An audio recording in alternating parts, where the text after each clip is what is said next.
Bonjour, aujourd'hui je vais vous parler de mon dernier roman qui s'appelle Ismaël, toujours aux éditions Brumerge. Ismaël est comme pour le précédent roman qui s'appelle Rita, est basé sur des faits réels. Ça n'est pas vraiment une histoire vraie, c'est l'assemblage de plusieurs histoires vraies qui m'ont été contées quand j'étais en voyage en Inde et au Népal. Vous le savez peut-être, vous le savez peut-être pas, vous l'apprenez. Cela fait 15 ans que je voyage au travers des pays asiatiques et que ainsi je rencontre de nombreuses personnes qui ont dû témoigner de leur mariage arrangé ou parfois forcé. Là, Ismaël va parler d'une histoire de mariage forcé. En fait, c'est l'histoire d'un mariage forcé, mais du côté de l'homme, puisque en fait, j'ai souvent regardé des films de Bollywood, j'ai lu beaucoup de livres, mais jamais j'ai trouvé une histoire qui parlait du ressenti de l'homme.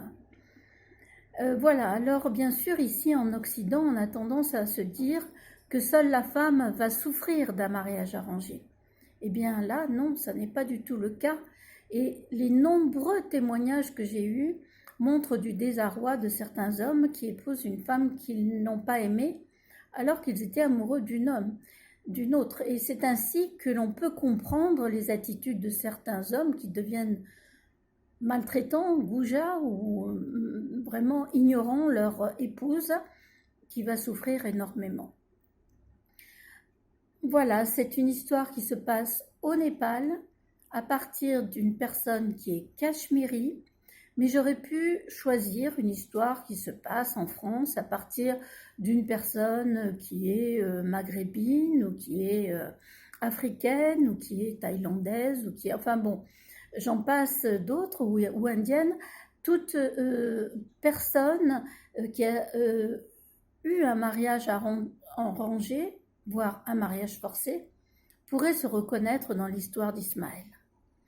Voilà, j'ai été tellement flattée de l'accueil que vous avez fait à mon précédent roman, Rita, que j'espère que vous allez aimer Ismaël autant que vous avez aimé Rita.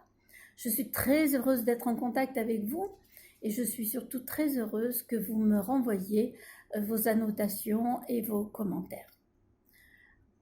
Voilà, à bientôt j'espère, et puis on se reverra certainement bientôt. Au revoir.